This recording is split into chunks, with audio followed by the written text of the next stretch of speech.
Milady Altagracia Cuello Ortiz es una muchacha, una niña que nació en San Francisco de Macorís, hija de Armando Cuello y María Ortiz de Cuello, la tercera de 7 hijos, y es un ser humano que proyectó su vida y el Señor a través de los años me ha ido prácticamente poniendo en mi camino todo lo que yo he ido proyectando, gracias a Dios. Una hija de Dios es Milady Cuello de Cabral.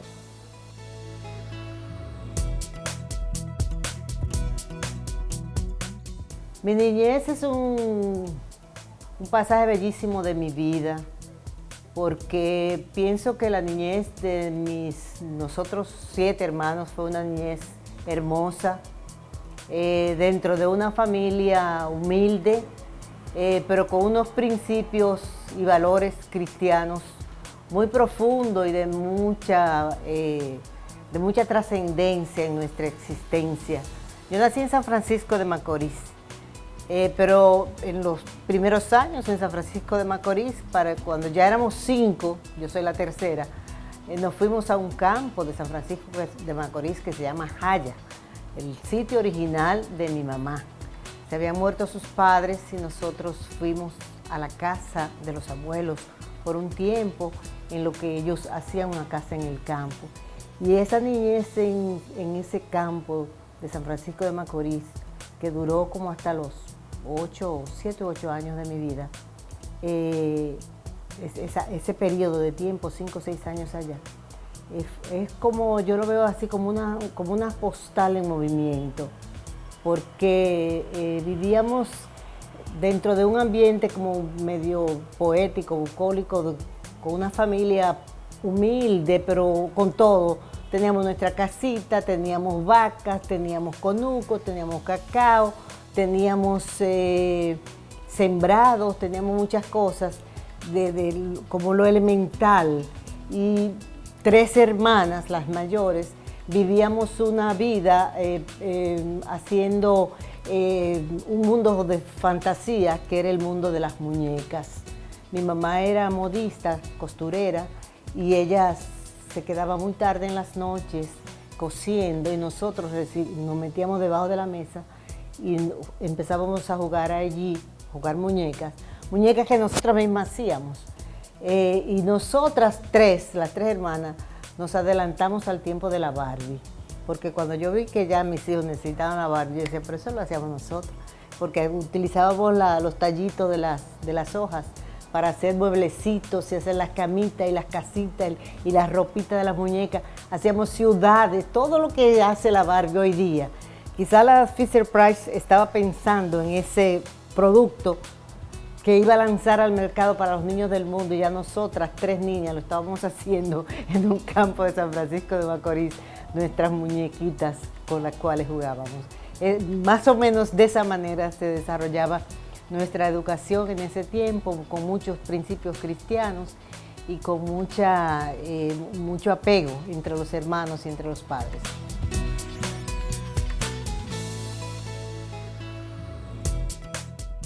Yo estudié en San Francisco de Macorís hasta el tercero de la primaria, y de ahí fuimos a la ciudad, y entonces hice el bachillerato y después vine a la capital a estudiar a la Universidad Autónoma de Santo Domingo.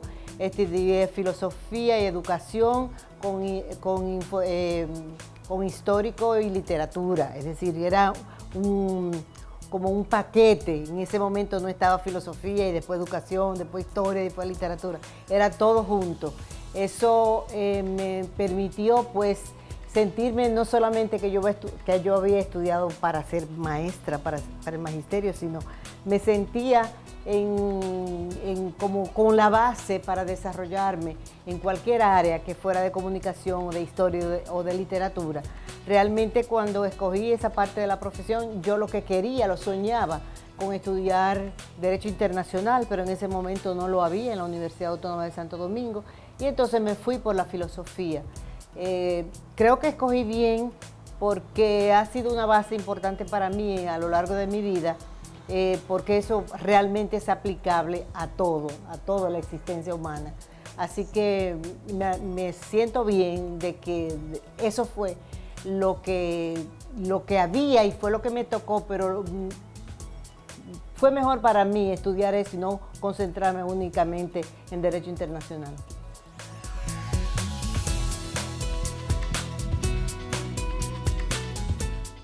Mis hijos son mi gran tesoro. Mis hijos, yo tengo 4 hijos. Audrey, que es la mayor, la única hembra. Marcos, que es el mayor de los varones. Alex, que es el tercero. Y Juan Pablo, que es el cuarto. Son mis 4 hijos son mi tesoro. Tengo 10 nietos. La mayor de mis nietas es abogada. Estudió Derecho Laboral y ejerce en Seattle. En este momento se está pasando a una de las oficinas más importantes de Derecho Laboral en Nueva York. Empieza a trabajar la semana que viene en Nueva York. La otra, que ya también es graduada universitaria, que es la hija de Marcos, de Marquito, mi hijo, también se graduó de Sport Business, de los negocios que tienen que ver con los deportes. Trabaja en una institución que tiene que ver con deportes. En Chicago vive, y todos los otros están estudiando. La más chiquita tiene 2 años, entonces yo tengo una gama completa. Por eso no puedo dedicarme a proyectos grandes de televisión, porque quiero estar cerca de mis hijos y de mis nietos.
Siempre conté con su apoyo, con su presencia física, donde quiera, con todos, que fue mi compañero por 50 años, más 7 meses y 18 días, que con su partida le doy sentido a la palabra eternidad, que siempre lo leí en la Biblia, pero creía que era una palabra que escribían los evangelistas o los profetas, pero con la partida de Marcos, le he dado sentido a la palabra eternidad, que estamos en este mundo por un paso, que así como Dios me dio la oportunidad de vivir esa larga vida con un compañero, hay otros que no han tenido esa oportunidad, que ven partir a sus hijos, que ven partir a otros seres de la familia, y Dios me dio la oportunidad a mí y a mi hijo menor, Juan Pablo, de que Marcos se fuera en nuestras manos, en nuestros brazos. Él no se daba cuenta que se estaba yendo, nosotros tampoco nos dimos cuenta, porque Dios no le dio ningún dolor ni ningún trauma, que sintiera pánico de que se estaba yendo. Fue como cuando tú coges un dimer y lo vas apagando lentamente, lentamente, sin darnos cuenta, caminando, hablando, bañándose, acostando. Así eso en 15, 20 minutos pasó, y me confirmo el tener la muerte tan de cerca y tan en mis manos, de que si Dios nos da la oportunidad de estar aquí por un tiempo, hay que hacerlo lo mejor posible, muy de cerca con los hijos, con la familia, que es el mayor tesoro que puede tener una sociedad, el tesoro de la familia, con la mayor educación posible. A todo el que traiga educación hay que apoyarlo. Y siento que el saber que todos tenemos fecha de expiración y que no nos damos cuenta, que creemos que nacimos, crecemos, nos multiplicamos y que como que nos vamos a quedar ahí para siempre, no es verdad. Todos tenemos fecha de expiración. Tú puedes estar en el tope más alto y te vas. Puedes estar abajo, muy abajo y te vas. Tú puedes estar en el medio y te vas. Puedes ser un viejito y te vas. Puedes ser un jovencito, como quiera te vas. Por eso la palabra eternidad ha tenido para mí, a partir de entonces, un verdadero significado y pienso que para eso es que hay que trabajar. Yo como creyente sé que yo soy creyente cristiana, católica, y creo que tenemos el deber de hacer las cosas bien hechas, de amar a nuestro prójimo, y los que tienen la obligación de ejercer un trabajo donde tengan que influenciar a los demás, tienen que hacerlo sabiendo de que es la única oportunidad que Dios le da para hacerlo y hacerlo bien.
Yo pienso que yo me sentí identificada con la comunicación y con la educación, básicamente, en mi propia naturaleza. Desde que yo empecé a tener uso de razón, yo entendía que lo que yo aprendía tenía que enseñarlo, que tenía que pasarlo a otros. Y yo no recuerdo que fuera un momento, sino yo soy así. Es decir, yo fui así siempre y soy así siempre y creo que voy a seguir siendo así todo el tiempo. Precisamente entendía que lo mío era enseñar, de alguna forma, enseñar algo. Cuando tuve la oportunidad de empezar a enseñar, entonces me di cuenta que la enseñanza en el aula se me quedaba en cuatro paredes. Entonces ahí fue cuando como que hizo el clic de la oportunidad de trabajar en un medio, en la televisión, para que lo que yo pudiera utilizar como enseñanza, como cultura, lo que fuera, se pudiera propagar. Yo creo que en algo me adelanté un poco a la enseñanza, a los asuntos globalizados que vivimos hoy día, porque yo quería eso, realmente.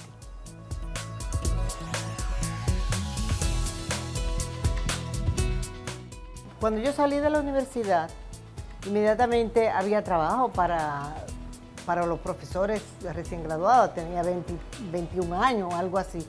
Entonces empecé a trabajar en el Liceo Salomé Oreña de Enríquez, y al mismo tiempo abrieron la escuela secundaria por la tarde, que era el Rodríguez Objío. Pero ese era mi primer trabajo como oficial, pero yo había trabajado toda mi vida, es decir, siempre yo buscaba la manera de trabajar algo, de hacer algo. O trabajaba, antes de ya ser graduada de la universidad, se había desarrollado en el país un plan educativo para alfabetizar. Yo tendría 16, 17 años, y le dije a mis padres, yo quiero alfabetizar. Y fui, me inscribí para ser profesora de alfabetización. Le pagaban a uno 10 pesos mensuales. Y yo, cada profesor tenía que buscar sus analfabetos para alfabetizarlos. Y yo salí por el barrio y busqué mis 10 analfabetos, y a las 6 de la tarde, esos 10 señores y señoras, todos mayores, a lo mejor tenían 30 o 40 años, pero yo lo veía mayor porque yo tenía 14, 15, 16 años. Entonces llegaban a la casa, yo tenía todo el material que me habían entregado para alfabetizar, y en el tiempo requerido por la Secretaría de Educación de entonces, yo alfabeticé mis 10 personas y me dieron premios y todas esas cosas. Es decir, que esa fue la primera zapata de poder alfabetizar personas ya adultas que querían aprender a firmar, que querían aprender a escribir bien los números. Eso es algo Eso es algo que no se olvida, el poder sembrar en personas que tú creías que ya le había pasado el tiempo de la siembra, sin embargo, estaban ávidos de vivir la vida conociendo un poco más. Y entonces la vida me dio esa oportunidad de poder haber sido profesora así tan jovencita, de alfabetización, y luego entonces ya formalmente trabajaba en el Liceo Salmureña y también en el Rodríguez Objío, es decir, que trabajaba mañana y tarde. Enseñaba geografía, enseñaba historia y enseñaba lengua española.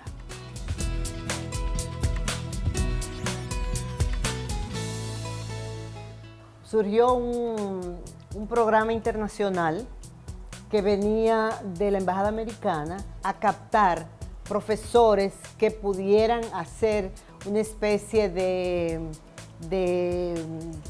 taller, no taller, era como una maestría rápida sobre televisión educativa. Entonces nos captaron a todas esas personas, sobre todo los más jóvenes, los profesores más jóvenes.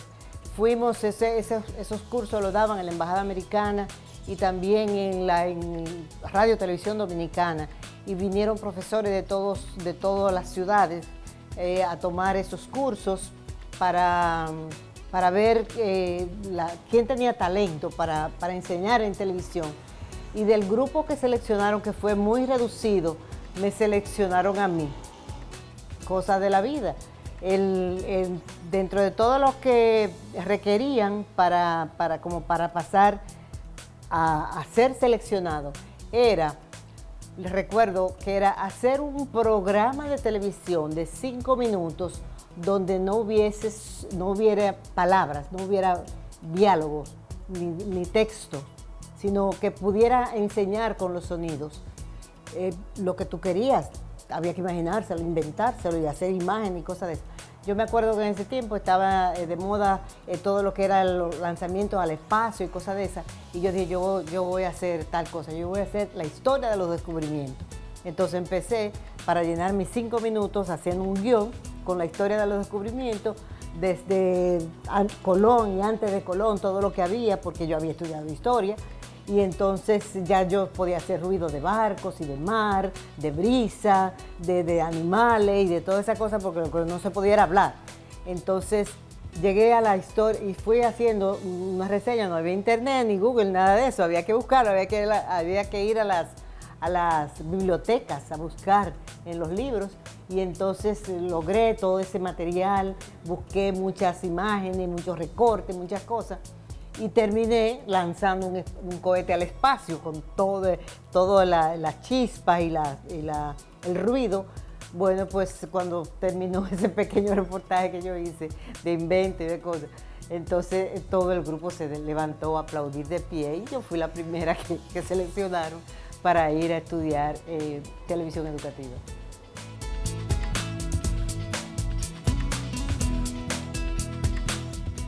Bueno, después que yo vine de ese viaje, que fuimos a Guatemala y fuimos a Costa Rica, nos siguieron dando talleres, nos siguieron dando entrenamientos. Entonces se lanzó un experimento en Radio Televisión Dominicana para hacer televisión educativa. Eso fue un experimento con muchas expectativas. Pero duró muy poco porque vinieron problemas políticos que hicieron que todo aquello cayera. Ya en ese momento a mí me había picado como el mosquito el virus de querer estar en medios de comunicación. Entonces me empecé a tener contacto con productores, con directores, con camarógrafos y todo eso. Y yo lo que era profesora, entonces todos los señores de las televisoras, pues entonces dijeron, bueno, lo que tenemos que hacer es irnos a una televisora comercial. Y entonces fuimos a buscar, abrirnos puertas en Reintel, que en ese momento era el canal privado de más trascendencia, con mucho rating, mucha audiencia. Y entonces en Reintel fue cuando empezamos luego ya a armar un programa de televisión, ya fuera de lo que era el proyecto de televisión educativa, que era un proyecto oficial, que no tuvo continuidad.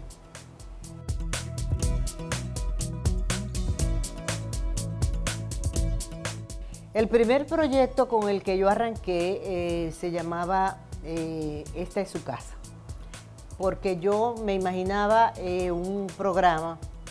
Hoy día yo me pongo a ver a Martha Stewart en Estados Unidos y yo digo, bueno, pero estábamos pensando lo mismo al mismo tiempo. Lo que pasa es que es un país desarrollado con todas las expectativas del mundo, entonces yo lo que tenía en mi cabeza era eso, un programa de televisión que fuera para las amas de casa, donde se pudiera manejar todo lo que puede aprender y compartir una ama de casa o una mujer profesional que nunca deja de ser ama de casa, nunca deja de ser mamá, nunca deja de ser esposa, nunca deja de querer lucir.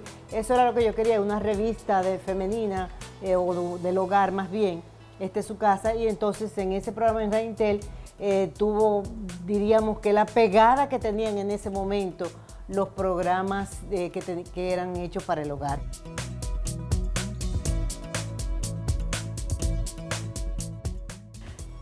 Bueno, después de todos esos años en Esta es su casa y Teleclub del Hogar, debo decirte que en ese tiempo, en todo ese tiempo de mi trabajo, nacieron mis hijos en el aire. Mis 4 hijos fueron naciendo en el transcurso de mi vida en la televisión. Y en ese tiempo, pues, yo sentía que ese proyecto había como cerrado su ciclo, el proyecto del hogar. Yo quería entrar en el mundo noticioso. Y recuerdo que le dije a Marcos, teníamos unos equipos que no estábamos utilizando, unos equipos de edición y muchos equipos. Y yo le dije, Marcos, ve a Colorvisión y proponle esos equipos allá, tal vez nos lo compran. Y averigua a ver qué posibilidades hay allá. Y efectivamente, a partir de ese momento, Colorvisión, que venía observando cómo yo me desarrollaba en Reintel, pues quiso hablar con nosotros.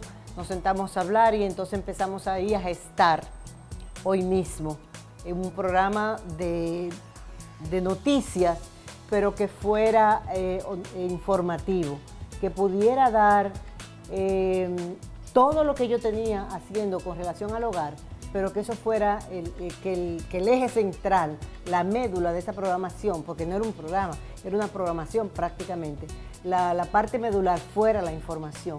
Y efectivamente eso empezó en el año 1982 en Colorvisión.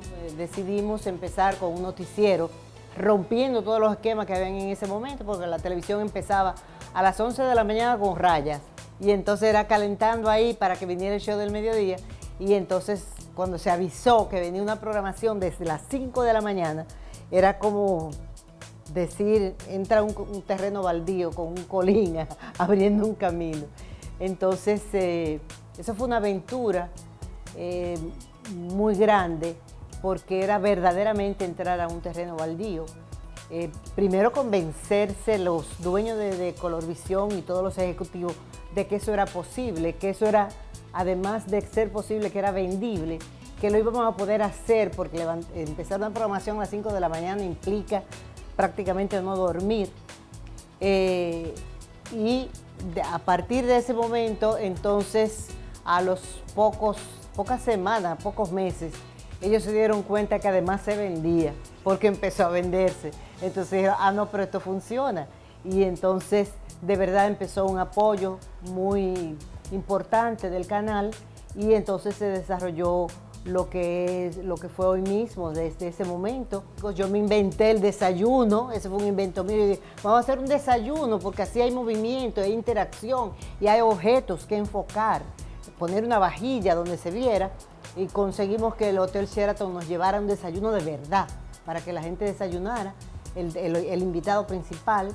Entonces, el llevar un invitado a ese desayuno, que era el invitado estelar, era, diríamos que el punto focal de esa programación, que empezaba a las 5 de la mañana y terminaba a las 12 del día. Yo le entregaba la programación al show del mediodía con una audiencia altísima. Me recuerdo que terminábamos siempre en un bar, con un bar de verdad, con tragos y cosas. Le decíamos a las mujeres, prepárenle un trago a los maridos cuando lleguen a comer. En ese tiempo todavía la gente iba a comer al mediodía. Para los maridos cuando lleguen a comer, para que vean el show del mediodía con un traguito en la casa. Es decir, que todo eso se fue tejiendo en ese momento hasta que la programación del mediodía, la programación de la mañana se convirtió en lo que es hoy día, una programación tan importante y tan competitiva como cualquier hora prime time de la televisión.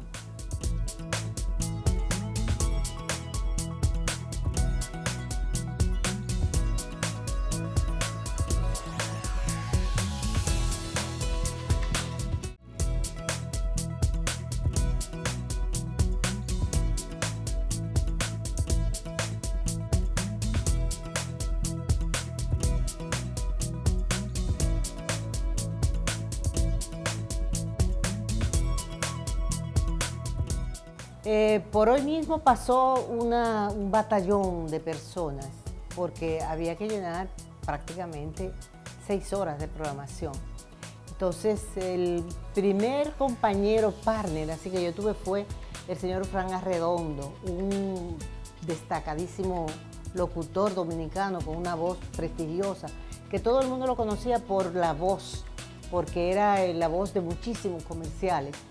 Entonces él fue el primer compañero que yo tuve.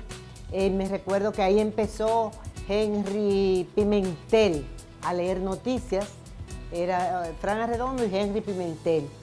Después sumamos a don Rafael Molina Morillo, que también formó parte del equipo. Al tiempo que salimos también teníamos ahí a Roberto Saladín, que era que hacía toda la producción, la realización de lo que tenía que ver con la economía, tanto la economía oficial como la economía en sentido general. Todos los temas económicos se manejaban con Roberto Saladín y eso iba entonces combinado con todo un elenco que tenía que ver con una cocina, que tenía que ver con gimnasia, que tenía que ver con decoración y paisajismo, que tenía que ver con médicos, que tenía que ver con todos los aspectos y todo lo que tiene que ver una revista del hogar. Se iba alternando eso, siempre teniendo un break cada media hora donde se hacía un boletín de noticias. Dentro de las personas que participaban en ese boletín de noticias estaba Soy la Luna, estaba Lisette Selman, llegó un momento que era partner de Henry Pimentel, es decir, que estaba yo con Fran Arredondo y Roberto Saladín y don Rafael Molina Morillo, pero al mismo tiempo venía la parte de noticias con Lisette y Henry Pimentel. Luego, no recuerdo por qué, don Rafael Molina Morillo se retiró, entonces entró Elis Pérez. Elis Pérez entró cuando el programa tenía ya como un año o algo más. Entonces, Elis Pérez, hicimos mucha química en la interacción y realmente como pareja trascendió muchísimo todo el tiempo que pudimos hacer esa parte informativa tan importante con Elis Pérez y con todos los demás.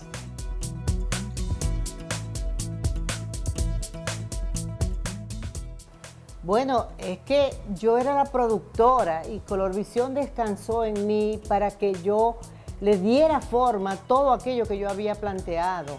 Pero en ese tiempo, decir productor era decir productor y decir presentador y decir conductor y decir todo. Es decir, uno tenía que hacerlo todo.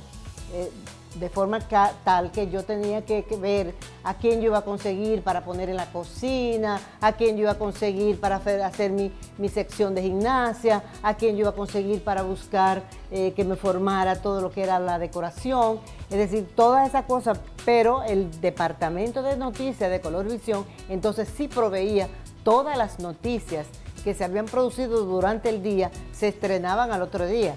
Pero además hay algo importante y es que nosotros empezamos a ser fuente noticiosa, porque por ejemplo llevábamos al doctor Peña Gómez a la televisión, por ejemplo. A esa hora estaban los televisores encendidos en los periódicos para ver lo que decía Peña Gómez, pero decidieron mandar a los periodistas al estudio para coger la información ahí mismo y no esperar de que él la dijera. Podían entrevistarlo antes, durante y después del programa. Entonces nos convertimos en fuente noticiosa todos los días. Todos los días nosotros teníamos ahí reporteros de todos los periódicos buscando información. Y sabíamos que los televisores estaban encendidos en las embajadas, estaban encendidos en sitios públicos, porque era una novedad y que se estaba siguiendo porque además estábamos generando información todos los días. Debo decirte que para mí es una satisfacción inmensa poder decir que nosotros logramos que mantenernos prácticamente en las primeras páginas de la prensa de la tarde y también de la mañana, porque la noticia daba la vuelta 24, 48 o 72 horas, dependiendo de lo que se dijera. Nos pasamos con más de 10 años estando prácticamente en las primeras planas de los periódicos todos los días. Y también un secretico, que yo creo que la primera, que empezó a tener un vestuario que lo proveía una boutique, un taller. Entonces durante todo ese tiempo yo nunca repetí un vestido, porque los vestidos se vendían el mismo día. Y entonces del taller de esa amiga mía, que tenía una tienda y tenía muchísimo movimiento, porque decían, el vestido que tenía mi lady, búscame uno igualmente. No es el mismo size, pero no es igual. Entonces eso funcionó y no tenía el problema que buscar un vestuario para un programa tan demandante. A veces por ser tantas horas necesitaba más de una ropa. Entonces me la mandaban, pero gracias a Dios esas ropas se vendían prácticamente el mismo día. De manera que todas esas cosas fueron parte de un tramo intenso laboral, porque eso iba paralelamente con mis hijos, paralelamente con mi casa y paralelamente con mi esposo.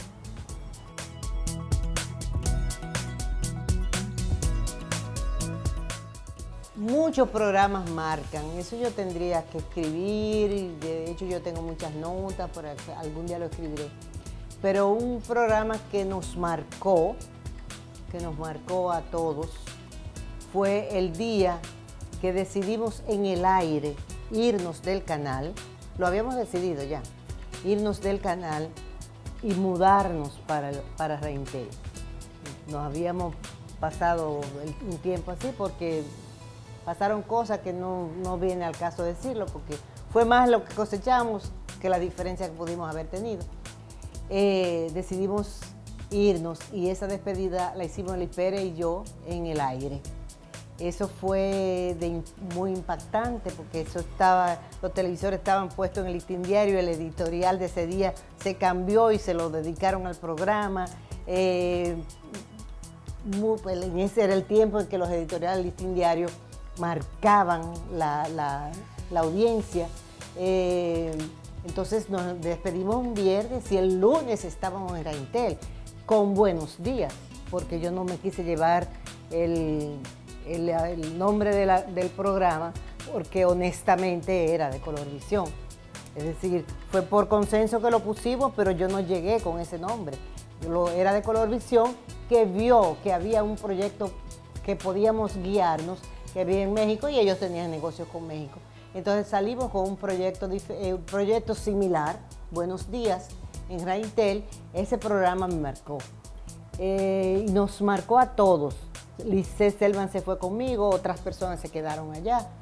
Y Colorvisión rápidamente armó su programa y siguió con el programa. Quedamos todos amigos, pero era una cuestión laboral, de negocio, que había que resolver de alguna forma. Entonces, en otro programa que me marcó así, fue un programa ya en Reintel, con Don Juan Bosch. Don Juan era caprichoso y con los años se iba poniendo más caprichoso, pero él me tenía mucho afecto y qué sé yo lo visitaba a su casa cuando vivía en la César Nicolás Penson ahí con su mecedora, y ahí yo le hacía las entrevistas, pero ese día él iba a la televisión, iba al programa y él era el invitado estelar del desayuno.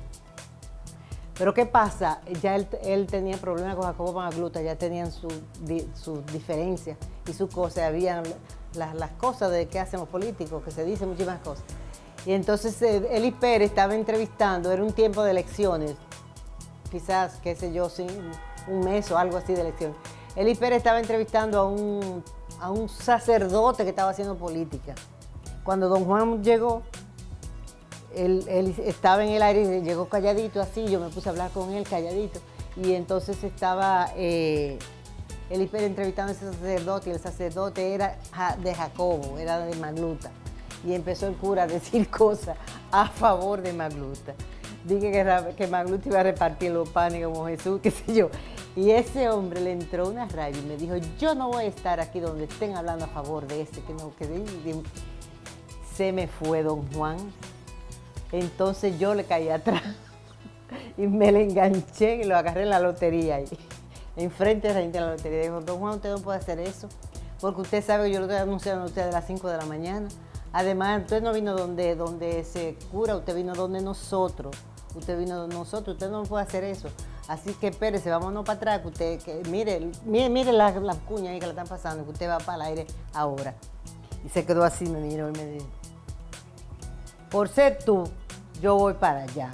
Es más, tú vas a ser mi secretaria de Educación. Imagínate que en ese tiempo era cuando don Juan tendría 16,000 votos. Jamás pensar que su partido iba a lograr todo lo que ha logrado.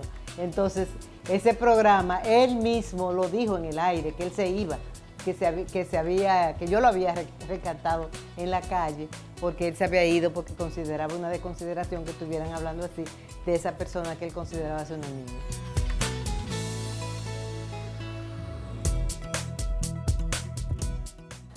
Hoy día se tienen que manejar diferente necesariamente, porque las herramientas con las que se cuenta son totalmente nuevas, distintas, no solamente la televisión, sino todos los medios de comunicación. Si yo me hubiera soñado que iba a existir el Internet y que iba a existir todo lo que hay en las redes sociales hoy día, no me fajo tanto. Hubiera esperado este tiempo para poder trabajar más cómodo, pero realmente la tecnología ha cambiado no solamente los medios de comunicación, ha cambiado el mundo, ha cambiado los seres humanos, ha cambiado la forma de interactuar, la forma de interconectarse, de comunicarse, hasta de la relación entre padres e hijos. La tecnología incide de una manera increíble.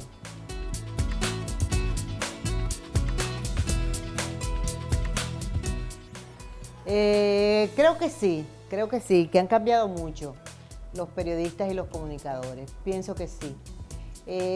Porque yo pienso que en el tiempo en que nosotros nos desarrollamos, y todavía quedan muchas personas que igual piensan, como que defender la verdad, defender la pluralidad, defender el equilibrio en la información, era como algo, era innegociable, no era negociable porque nadie pretendía comprar eso. Es decir, no se compraba silencio ni se compraban voceros. Es decir, usted era informador y decía la verdad. Era sobreentendido que lo que usted decía era la verdad. Como cuando usted lee un periódico que usted decía el poder de la palabra escrita. Pero no es el poder de la palabra escrita, es el poder de la palabra. Puede ser escrita o no. Pero cuando salió en un periódico la gente creía que esa era la verdad porque salió en el periódico. Entonces se ha perdido la credibilidad mucho. Pienso que la pluralidad es difícil de manejar hoy día. Yo puedo decir que yo manejé la pluralidad de una manera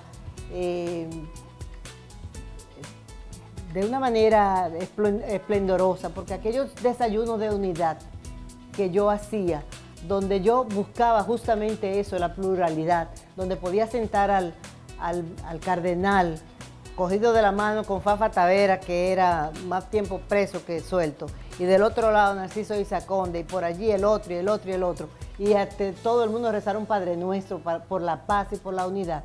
Eso era pluralidad. No lograr solamente lo que uno decía y hacía, sino lograr que los otros entendieran que para que haya democracia y que para haya entendimiento y que para que haya una forma civilizada de vivir, tiene que haber pluralidad y que tiene que haber espacio para que tú pienses rojo y tú pienses azul y tú pienses verde y tú pienses amarillo y que cada cual todo eso pueda convivir.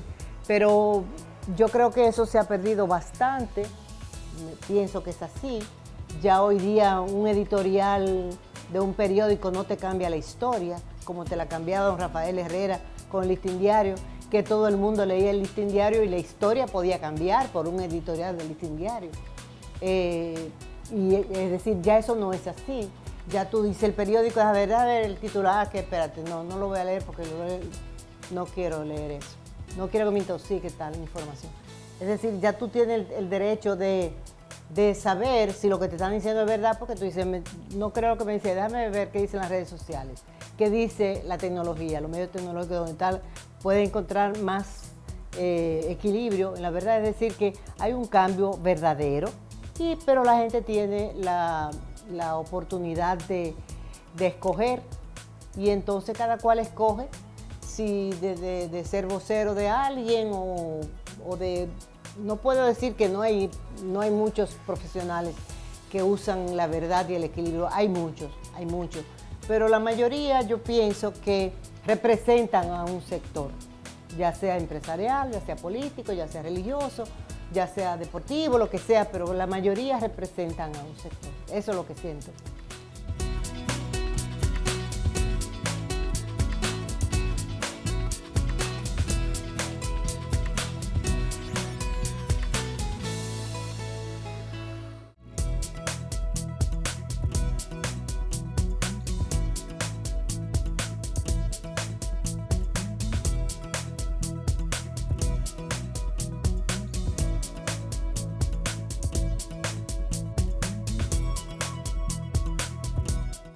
Para mí, yo pienso que un buen comunicador, lo primero es que debe ser transparente, debe tener el máximo de conocimiento posible, culturalmente hablando, en el área que se desarrolle, debe ser creíble. Para ser creíble, tú tienes que manejar la verdad, porque si tú no manejas la verdad, tú no eres creíble. Entonces, para tú poder influenciar en los demás, no solamente que te vean, sino que tú puedas influenciar en ellos, tú tienes que ser creíble, ser transparente y saber que tú pones el corazón en lo que estás haciendo, en lo que estás diciendo. Porque para ser no creíble y decir lo que no es, están las obras de teatro. Entonces tú vas al Teatro Nacional y ves algo que tenga que ver con una comedia, lo que sea. Entonces, para mí, yo creo que la transparencia y la credibilidad son los elementos principales y esenciales de un comunicador.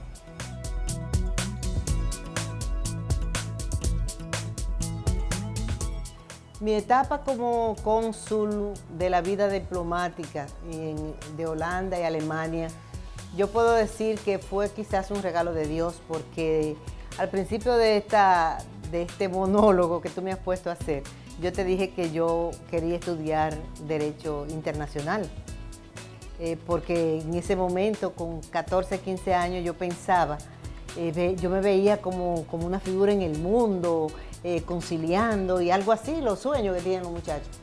Y cuando el doctor Balaguer me llamó para decirme que quería que yo representara el gobierno en Holanda, yo ni sabía de lo que él me estaba hablando. Yo logré, en el transcurso de mi trabajo en los medios de comunicación, hacer amistad verdadera, sincera con el liderazgo del país. Yo pude hacer una amistad personal con el doctor Balaguer, yo pude hacer una amistad personal con don Juan Bosch, yo pude hacer una amistad personal con el doctor José Francisco Peña Gómez, con el licenciado Jacobo Magluta, con Leonel Fernández, que en ese momento en que estaba en ese trajín hasta que fue candidato a la vicepresidencia, él era un muchacho que llevaba los videos al canal, negociaba los espacios para don Juan. Pude hacer amistad con casi todos los protagonistas de mis programas, una amistad personal, y por eso siempre mis invitados se volcaban a poner el corazón en la entrevista que le hacíamos. Y esa amistad con el doctor Balaguer se produjo porque yo me propuse como objetivo lograr que él me diera una entrevista. Acuérdense que Balaguer no le daba entrevista a nadie, él decía cualquier cosita cuando caminaba en el mirador, pero no le daba entrevista a nadie, no se sentaba con nadie. Y yo le caía atrás, yo decía, yo tengo que dar un paro periodístico, yo tengo que entrevistar a este hombre. Y le caí, hasta que logré hacerme amiga de él, llegar a su casa, y logré entrevistarlo muchas veces. Yo he entrevistado al doctor Balaguer hasta en el cementerio de la tumba de la mamá el Día de las Madres. Y él, cuando íbamos a hacer algún programa especial, qué sé yo cuánto, yo iba y lo invitaba y él me daba siempre la entrevista. Me tenía mucha distinción, mucho afecto, y en muchas cosas de su vida política y personal, de una manera respetuosa.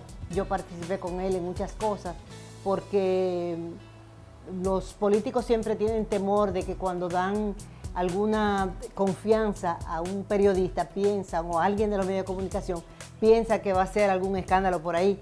Y yo le decía, doctor, es a mí que usted me lo está diciendo, esto no va para el aire. Y él me decía cosas, y es decir, se sentía que yo era confiable. Y por eso me dio su amistad por muchos años.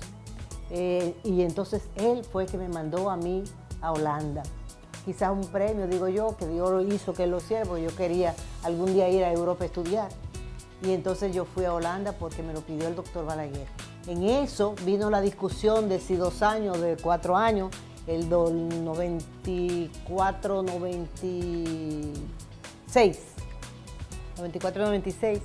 Y yo le dije, doctor, pero que a usted le queda poco tiempo, ¿y cómo yo voy a irme para Europa por el tiempo que a usted le quede? Me dijo, váyase, que cualquiera de los muchachos que venga la va a necesitar. Los muchachos, eran los otros. Cualquiera de los muchachos que venga la va a necesitar.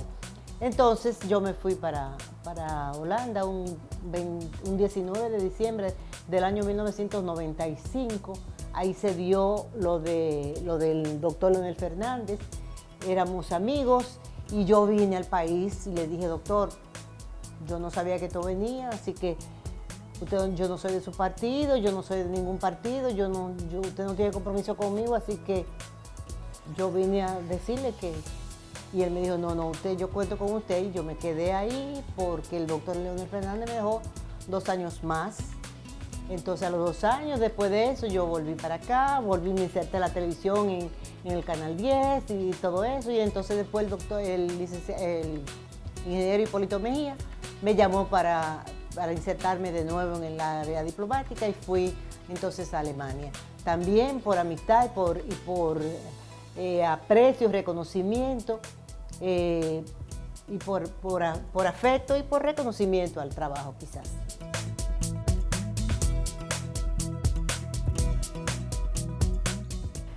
Mira, eso no es Milady la política, eso fue Milady la que responde a un llamado. Porque cuando a mí me llamaron y me hablaron que querían que yo fuera candidata a vicealcaldesa, eso hace 6 años, con Alfredo Pacheco, que yo no lo conocía, sino el PRD quería que yo fuera la candidata a vicealcaldesa. Y yo lo consulté con mi esposo y hablamos. Pero Dios santo, ¿y por qué me llaman a mí? En el PRD hay gente que tienen 20, 30, 40 años esperando esta oportunidad. Entonces, en ese momento, el presidente del Partido Revolucionario Dominicano era Miguel Vargas, con todo el partido unificado, el PRD, el gran PRD. Y Miguelito, era amigo de nosotros de cuando jovencito, cuando él no soñaba ser político, amigo de Marcos específicamente, de mi esposo, por una razón familiar, éramos amigos. Y Miguelito llamó a Marcos y le dijo, Marcos, necesitamos, lo que Marcos me dijo porque no fue conmigo, necesitamos que Milady acepte la candidatura, porque no sé si fue él que se lo dijo u otra persona, le dijo a Marcos, hemos como hecho un tanteo del nivel no de popularidad, sino de no rechazo. La mujer que tiene menos rechazo a nivel político y regular es Milady. Habían como 5 personas más que después me dijeron, las otras personas eran fulanas, personas de un nivel muy alto. que la que tenía la menos nivel de rechazo, o casi ningún nivel de rechazo, era Milady Cabral. Entonces yo dije, bueno, eso es una distinción, es un reconocimiento, es responder cuando tú exiges tanto y en el momento que te dicen ponte el flu de lo que tú exiges, entonces había que ponerse el flu. Y yo dije, ¿cómo no? Yo voy a hacer lo que haya que hacer. Y creo, me dicen, porque nunca me dieron detalle de eso, que la participación de nosotros le sumó una cantidad de votos muy interesante a la candidatura, que hubo realmente un acercamiento bastante, que creo que hubo 10 o 15 mil votos de diferencia fue lo que hubo. Eso fue. Pero eso fue lo que me dieron. Para mí fue una experiencia realmente invaluable, el poder saber todo el esfuerzo y la ilusión que se hace en la gente que es militante de partido, todo el esfuerzo que ponen, toda la entrega que hacen, todas las esperanzas que ponen en un proyecto. Y yo conocí eso muy de cerca, yo no lo conocía porque yo tenía oportunidad nada más de conocer a los líderes políticos ya en el poder o en la oposición, pero con un protagonismo. Yo no conocía lo que era la membresía de un partido, las exigencias, la entrega, gente con 40 años militando en un partido, con 30 años, fundador de este partido, del otro. Entonces yo decía, esto es una distinción verdaderamente, el que yo le estuviera hablando a esas personas. Así que no me arrepiento y creo que todo el que llaman en un momento específico, aunque no sea miembro de ese partido, debe apoyar el proyecto que le presenten, porque eso es parte de la democracia. Ha pasado los años y creo que para mí es una de las experiencias más importantes de mi vida que Dios me ha permitido vivir.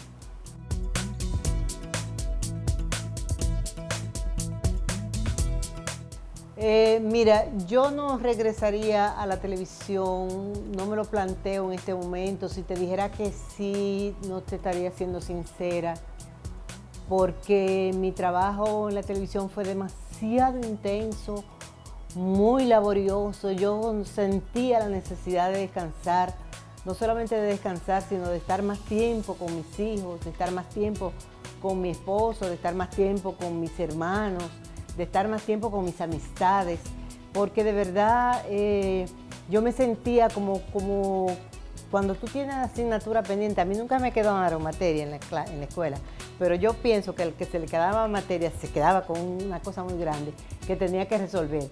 Entonces, a nivel de eso, yo te digo que no de entrada.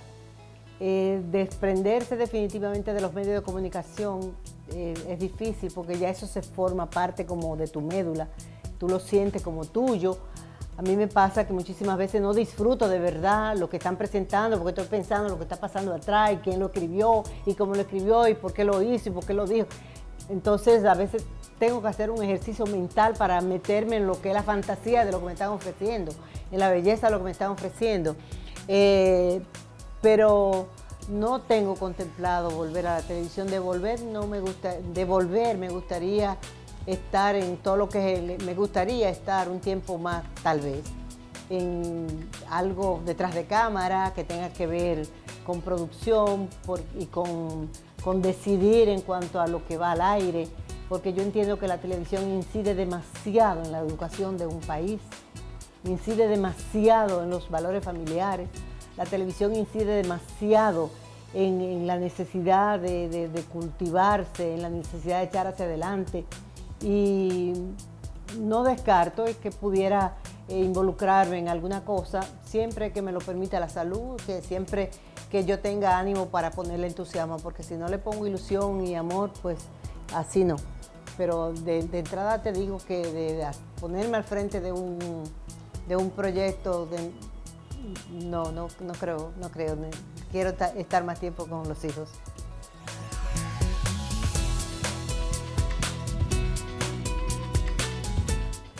Yo pienso que el que tiene esa vocación es como la vocación sacerdotal, o la vocación para ser pelotero, o la vocación para ser chef. Tú tienes que hacer eso para ser pintor. Si tú naciste para ser pintor, tú pinta, embarra, lo que sea. El que tiene esa vocación debe buscar dónde dar el clic para entrar en el mundo de la comunicación. Pero si tú me consideras que yo tengo capacidad para dar algún consejo o decir alguna pauta, yo pienso que independientemente de la vocación y del deseo de estar, lo que más importa es la formación académica, la formación en la práctica, la formación en las vivencias con otras personas, porque es que tú vas haciendo un archivo informático en tu subconsciente y que tú haces clic con la información más importante, a veces hasta sin evaluar las otras, porque eso te lo da el contacto permanente con la gente, el contacto permanente con los protagonistas de la información. Entonces, el que no está dispuesto a formarse, a educarse, va a ser siempre un comunicador de cartón o de oropel o de hojalata, como lo quieran decir. El que es de verdad, que le gusta eso, lo va a hacer bien, lo hace bien. El que es como el que tiene capacidad para escribir, tiene que escribir, porque esa es su vocación. Entonces, hay hoy día la posibilidad de que los jóvenes puedan hacer la carrera de comunicación. Creo que todas las universidades la tienen, con muy buenos pensum que deben aprovechar. Las universidades internacionales ofrecen maravillas en el área de la comunicación. Entonces el mundo está abierto a la comunicación y el que tiene la información es el dueño de la verdad. El que tiene la verdad y la tiene en sus manos es el que tiene poder. El que no tiene información no tiene poder. Entonces tienen que haber buenos comunicadores y en el país hay material humano, materia prima de primerísima calidad para tener comunicadores de la más alta calidad. Que yo creo que tenemos una gran cantidad de comunicadores de mucha calidad. Entonces, eso le digo a los jóvenes que tienen esa ilusión. No suelten esa ilusión. Hoy se puede vivir mejor que antes de la comunicación. Creo, no sé todavía, pero creo que sí, que se puede vivir mejor. Pero es maravilloso el sentir que uno tiene ese talento y que uno tiene esa vocación y poder desarrollarla. Yo no me arrepiento de haber vivido todo lo que he vivido a través de la comunicación.